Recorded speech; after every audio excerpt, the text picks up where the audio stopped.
అందరికీ నమస్కారం. జగన్మోహన్ రెడ్డి గారి ప్రభుత్వం మా ప్రభుత్వం వచ్చిన తర్వాత 2019 సంవత్సరం నుంచి 24 వరకు ప్రొద్దుటూరు పట్టణ ప్రజల యొక్క అభిప్రాయానికి అనుకూలంగా అనేక రకాల అభివృద్ధి కార్యక్రమాలను జగన్మోహన్ రెడ్డి గారిని ఒప్పించి మెప్పించి తీసుకురాగలిగినాం. అందులో ఈ పట్టణవాసులకు అత్యంత ఇష్టమైనటువంటి కార్యక్రమము మార్కెట్. ఎప్పటి నుంచో ఆ మార్కెట్ను గొప్పగా కట్టుకోవాలా, చాలా అందంగా ఉండాలా, చాలా దరిద్రమైనటువంటి వాతావరణంలో ఈ మార్కెట్ ఉంది తొలగించుకొని మంచి మార్కెట్ కట్టుకోవాలనే కోరిక ప్రజలకు ఉంది. ఆ ప్రజల అభిప్రాయాన్ని గౌరవించి జగన్మోహన్ రెడ్డి గారిని ఒప్పించి మెప్పించి 52 కోట్ల రూపాయలతో మార్కెట్కు మేము ఆమోదం తీసుకురాగలిగినాం. ఆమోదమే కాకుండా జరగాల్సిన అన్ని అనుమతులను ఇప్పించి టెండర్ ప్రక్రియను కూడా పూర్తి చేసి ఆ వర్క్ను కూడా మన కేసీ పుల్లయ్య కుమారునికి అనిల్కి అప్పచెప్పడం జరిగింది. పద్ధతి ప్రకారమే ఆ వర్క్ కూడా సుమారుగా కొంచెం దూరం వచ్చిన తర్వాత ఇంకా గొప్పగా వర్క్ చేయాలా, ఇంతకంటే బాగా అని చెప్పి కొన్ని చిన్న చిన్న మార్పులు చేసి 51 కోటికి ఉండేదానిని 10 కోట్ల రూపాయలు పెంచి 61 కోటి రూపాయలు చేసినాం. ఆనాడు 61 కోటికి. ఆ 61 కోటి రూపాయల్లో మా ప్రభుత్వం మేము దిగిపోయే నాటికి దాదాపుగా 17-18 కోట్ల రూపాయల పనిచేసినాం. 17 నుంచి 18 కోట్ల రూపాయల పనిచేసినాం మేము దిగిపోయే నాటికి. ఇందులో జీఎస్టీ ఇవన్నీ కూడా ట్యాక్సెస్ పోతే కనుక ఫిజికల్గా వర్క్ చేయాల్సినది 60 కోట్లలో 50 కోట్ల వరకే. ఒక 10 కోట్లు ఇవన్నీ జీఎస్టీ ఇట్లా పోతాయి. ఫిజికల్గా వర్క్ చేయాల్సింది 50 కోట్లకు. మరి 20 కోట్ల రూపాయలు మేము వర్క్ చేస్తే ఇక తక్కిన 30 కోట్ల రూపాయల వరకు ఈ ప్రభుత్వంలో చేయాల్సిన బాధ్యత ఉంది. అయితే ఇప్పుడు లేటెస్ట్గా జరిగినది ఏంటంటే, ఒక 4-5 రోజుల కిందట ప్రొద్దుటూరు మున్సిపల్ ఆఫీస్కు ఒక లెటర్ వచ్చింది. ఏమని ఆ లెటర్ సారాంశం అంటే కనుక ఇదే ఆ లెటరు. ఈ లెటర్ సారాంశం ఏంటంటే కనుక, రాష్ట్ర ఆర్థిక పరిస్థితి బాగలేదు కాబట్టి మీ మార్కెట్ నిర్మాణానికి కావలసినటువంటి డబ్బులు ఏవైతే ఇవ్వాలనో అవి మేము ఇచ్చేదానికి కొద్దిగా ఇబ్బందిగా ఉంది. అందువల్ల మీ ప్రజల మీదనే భారం వేసి మీ ప్రజలు కట్టే ట్యాక్సుల్లో నుంచే మీ మార్కెట్ నిర్మాణాన్ని మీరు కట్టుకోగలుగుతారా, కౌన్సిల్ నిర్ణయాన్ని తీసుకొని మాకు తెలియజేయండి. అంటే మేము డబ్బులు ఇవ్వలేము, ప్రజలతో డబ్బులతోనే కట్టుకోండి. అంటే ప్రజల డబ్బులు అంటే ప్రజలు కట్టే వాటర్ ట్యాక్స్, ప్రజలు కట్టే ఇంటి పన్ను, నీటి పన్ను, రిజిస్ట్రేషను, ఇవన్నీ ఏమైతే వస్తాయో ఆ పన్నుల ద్వారానే మీరు చేసుకోండి అని చెప్పి రాష్ట్ర ప్రభుత్వం ఈ లేఖ పంపించింది. ఇది అన్యాయం, దుర్మార్గం. ఎందుకంటే కనుక ఒక్క రూపాయి కూడా ప్రజల మీద భారం వేయకుండా రాష్ట్ర ప్రభుత్వమే పూర్తిగా డబ్బును భారాన్ని మోసి మార్కెట్ కట్టేదానికి మేము అనుమతులు తెచ్చినాం. టెండర్ ప్రక్రియ కూడా అయిపోయి 20 కోట్ల రూపాయల పని మేము చేయించినాం.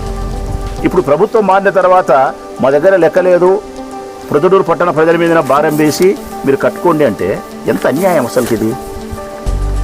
అదేవిధంగా ఇంకొక పని కూడా, కాలువల ఆధునీకరణ కోసము 160 కోట్ల రూపాయలు మేము తెచ్చినాం జగన్మోహన్ రెడ్డి గారిని ఒప్పించి. త్రాగే నీరు యొక్క పైపు లైన్ ద్వారా నీటిని సప్లై చేసే పైపు లైన్ వర్క్కు 160 కోట్ల రూపాయలు తెచ్చినాం. అంటే కాలువల ఆధునీకరణకు 160 కోట్లు, తాగునీటి పైపుల యొక్క ఆధునీకరణ పనికి 160 కోట్లు, రెండు కలిపితే 320 కోట్ల రూపాయలు.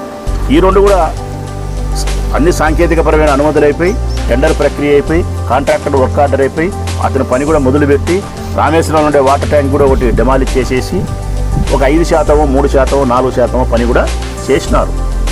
అంత తక్కువ పని జరగడానికి కారణం ఏంటంటే కనుక కరోనా రావడం వలన మాకు 2-3 సంవత్సరాలు పోవడము, మిగిలిన 2 సంవత్సరాలే ఉండడము, ఆ కాంట్రాక్టర్ కూడా కొంతవరకు బలహీనంగా ఉండడం చేత 5% మాత్రమే పని జరిగింది.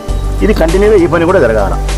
ఆ పనికి సంబంధించింది కూడా ఈ ప్రభుత్వం వచ్చిన తర్వాత, అంటే కాలువల ఆధునీకరణకు సంబంధించిన 160 కోట్లు, పైప్ లైన్కి సంబంధించిన 160 కోట్లకు సంబంధించి మా ప్రభుత్వంలో శాంక్షన్ చేసి పనులు జరుగుతూ ఉండే పనులను ఈ ప్రభుత్వం వచ్చిన తర్వాత రద్దు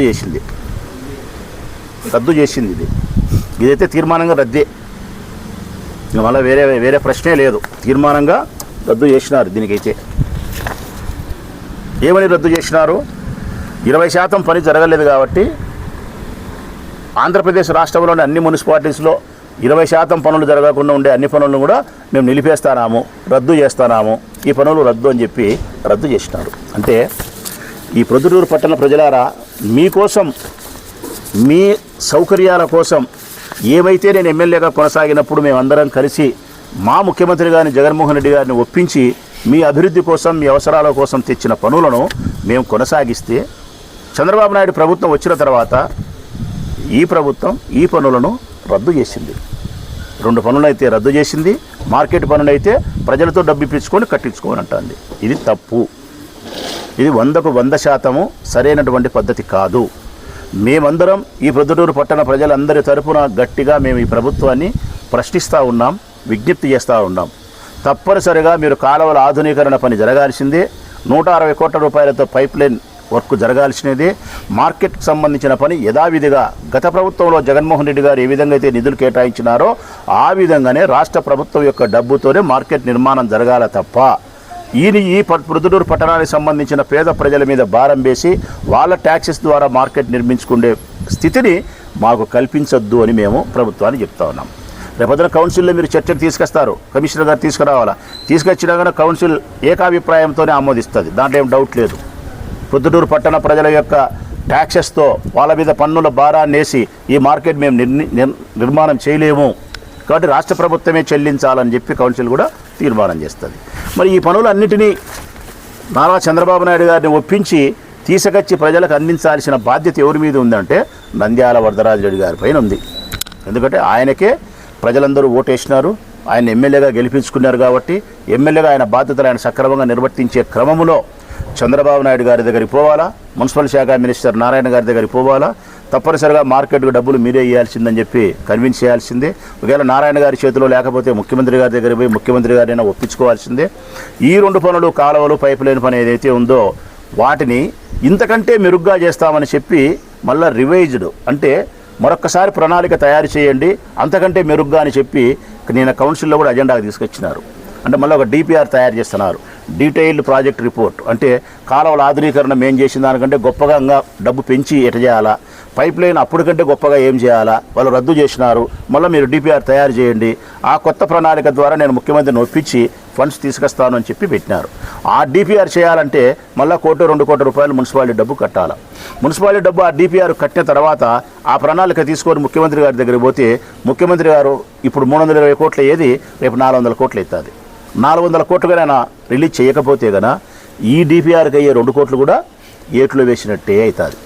మరి మార్కెట్కే 30 కోట్ల రూపాయలు పెట్టడానికి ఇష్టం లేక ప్రజల చేత పెట్టుకోండి అని చెప్పే ఈ ప్రభుత్వం కొత్తగా మీరు తయారు చేసిన డిపిఆర్ ద్వారా రద్దు చేసిన పనులను మా ప్రభుత్వంలో తీసుకొచ్చినటువంటి పైప్ లైను కాలువల ఆధునీకరణ రద్దు చేసి ఇప్పుడు మళ్ళీ మీరు డిపిఆర్ తయారు చేస్తే 400 కోట్ల రూపాయలు రాష్ట్ర ప్రభుత్వం ఇస్తుందా అనే విషయంలో నాకు సంపూర్ణమైనటువంటి అనుమానం ఉంది. మార్కెట్ వరకు అయితే 30 కోట్ల రూపాయలు కాళ్ళ వేలబడి ఒప్పించుకునేదానికి అవకాశం ఉందేమో తప్ప ఈ 400 కోట్ల రూపాయలు ఇస్తాడనే దానికి నాకైతే నమ్మకం లేదు.